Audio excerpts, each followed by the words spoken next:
you, and I got to tell you, you have dedicated your time to exposing the truth about our military. You served in Vietnam, Green Beret. You have honored your fellow soldiers with your work. You began that in the writing of Separated at Birth, How North Korea Became the Evil Twin. Inside Gitmo, the true story behind the myths of Guantanamo Bay.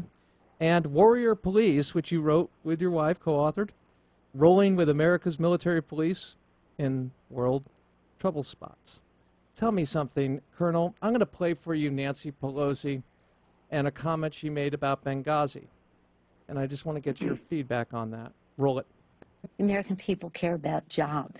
They care about their families and their education of their children and the health of their families and that. As somebody said to me yesterday, either people have gotten tired of Benghazi or they never knew about it in the first place. So let's not be accomplices to this diversionary tactic. It's all subterfuge because they don't want to talk about what our responsibilities are here. And we have to make a judgment as to how dangerous we think they can be with their misrepresentation of the facts of the committee. The Speaker says he doesn't want it to go that place. I hope that he that's how it will go. And when I speak with him, we'll see. But again, we've been there, done that. Why are we doing this again? Why are we doing this again? I'm going to have to go to the floor and vote because the time. Yeah, after maybe some questions being answered there, I got to go take a vote. I get it. Colonel, your thoughts on the treatment of Benghazi. Am I wrong, as an American citizen who has never served in the military, to sit back and view Benghazi as leaving those who have fallen behind because we don't have accountability from our commander-in-chief? No, you're absolutely right. The fact of the matter is we never even tried, and I think that's the horrible truth of Benghazi, is that it doesn't matter if you think you can't get there in time. It doesn't matter if you think that it may be too late. It doesn't matter if you don't know all the facts on the ground. You still try. Our military wasn't even allowed to try. General Ham was relieved on the spot abruptly because he disregarded the orders to stand down, which the White House and State Department denied, by the way, but which existed, and did what any military leader would do, which is we got to go after our people. And that for these lame, tepid, banal excuses by the Democratic leadership of why this doesn't need to be investigated any further when they've stonewalled on releasing the emails and the conversations that took place. Heck, we don't even know where the president was during most of this time.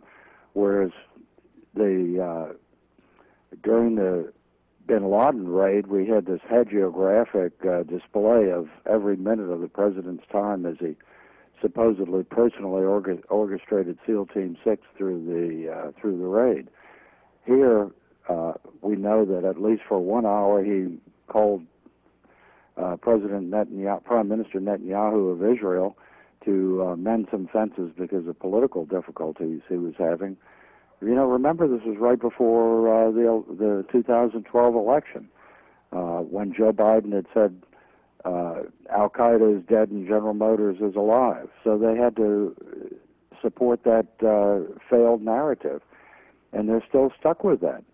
And rather than come out in the open and say, hey, we made a mistake, these people never admit a mistake. It's always somebody else's fault, and usually that's the political opposition.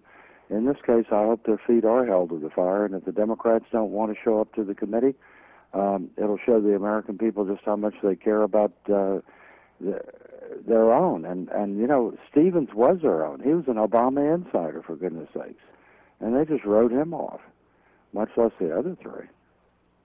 Colonel, you referenced that picture of the president for the bin Laden raid, and you were talking about, so many people have brought that very point up this week, talking about the fact that we don't have a picture of President Obama in the Situation Room. We do have a picture of him meeting, but we also have a better timeline of that, and we recognize that when after he talked to Hillary Clinton, Secretary of State Hillary Clinton, that's where the video was first talked about, because Ansar al-Sharia, connected to obviously Al-Qaeda offshoot, that's who they thought. They were under attack. When he went into the meeting, he thought the attack was over, came out of the meeting with Netanyahu, and obviously it had begun once again, or restarted, or continued.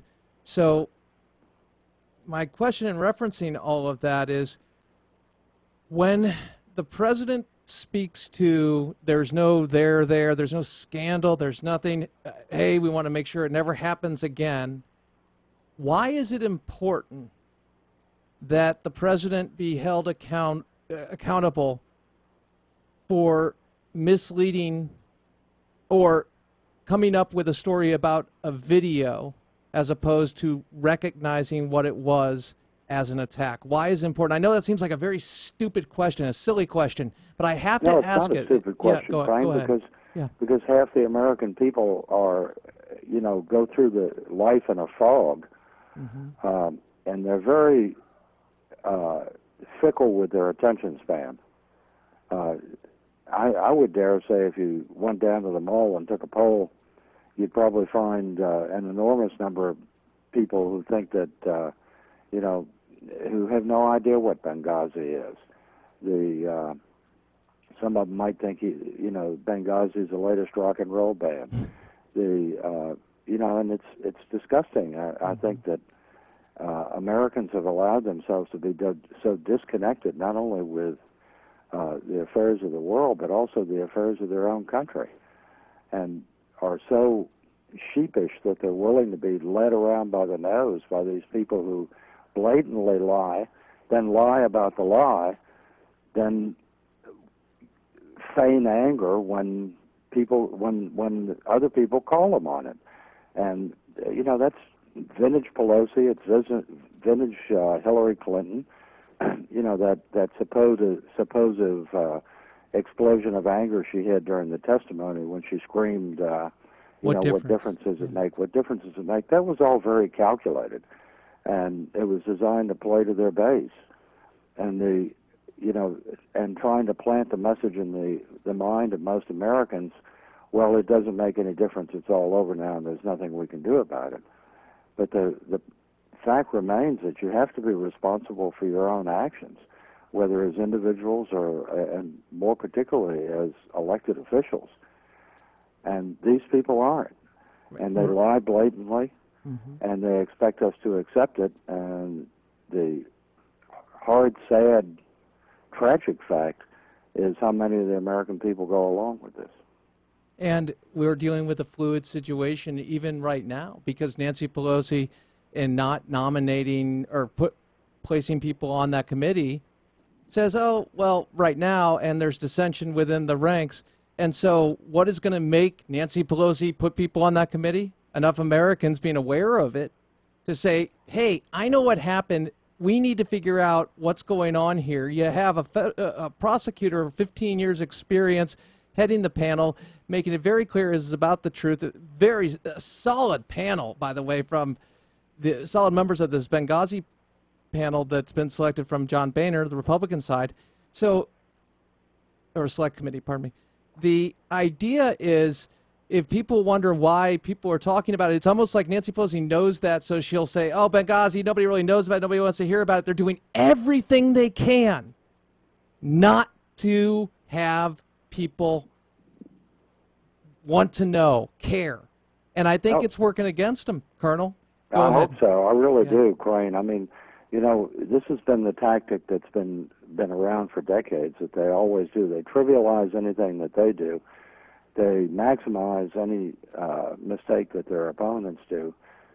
And when they're caught in these quandaries like Pelosi and Clinton and Obama are now, then they try to throw out this smokescreen of nobody cares, it's old news,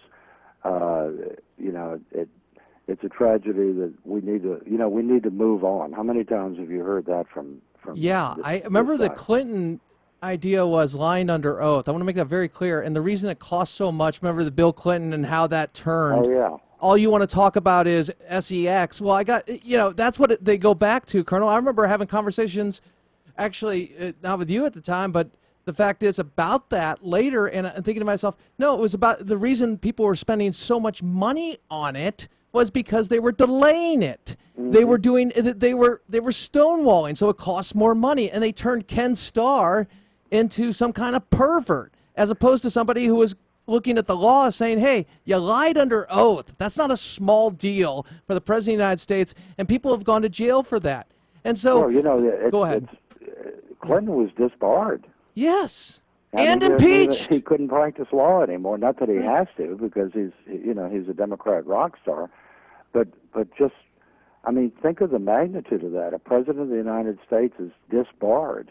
How awful and embarrassing should that be? And yet he's still treated like some kind of major celebrity. He laughs it off, and they're laughing at us because we allow this stuff to happen. And on your point about Ken Starr, you're absolutely right. I remember it started with Maureen Dowd's column in the Washington Post, where she said, "Oh, he's the only reason he brought up the sex is because he's a pervert." I mean, basically. Mm-hmm. And of course that then became the theme, and everybody picked it up. And the media cheerleaders went on with it. The administration picked it up, and they may have even been the ones to initiate it. And so suddenly Starr finds himself in the box of the accused, and the accused is outside the system laughing his head off. Look for the same thing here. Look for them to try to attack Trey Gowdy for any kind of way they can. Look for them to try to attack every member of that committee. I mean, I take my hat off to these members who have put themselves in this position to be on this committee, because it's not going to be a pleasant ride for them. This is going to be a rough ride indeed. And they know that themselves, their families, everything that they cherish is going to be brutally and ruthlessly attacked by these people with no conscience, no regard for the truth, and no regard for consequences to the individuals they attack. Colonel, final question, and just a general one. With national security, we look at what's going on with Vladimir Putin and touring Crimea. It seems that we are in total disarray, anti-Israel policy, undermining Israel's security, believing negotiations with Iran. Have we been here before in history? If so, or if not, how best to proceed? I don't know. I mean, I look back on this as a historian, or at least an amateur one, and and I can't find a precedent for this. I mean, I guess the closest historical comparable for this would be France and England prior to World War II, when everything seemed to be coming unravel for them, where they had no diplomatic or military successes anywhere in the world, and where the forces that were arraigned against them, both totalitarian Japan and fascist Italy and Nazi Germany, were all poised, ready to go. And it just seems to me, as we look around, I mean, gee, you just hit 2 or 3, and we could have gone down a list that would have taken the whole segment here. There's no good news out there, and it's getting worse. And so I'm extraordinarily concerned about this, and because there are no precedents for things being this bad in so many different theaters at the same time. Yes. And with such a lack of concern in our leadership, just a disregard for or disdain for even getting their hands dirty in foreign policy, I think it bodes very unwell for our country and for our future here. Lieutenant Colonel Gordon Cucullu, Valhalla Project. Colonel, we're probably going to have you on twice next week. I appreciate you. I'm just announcing that now, so hopefully that will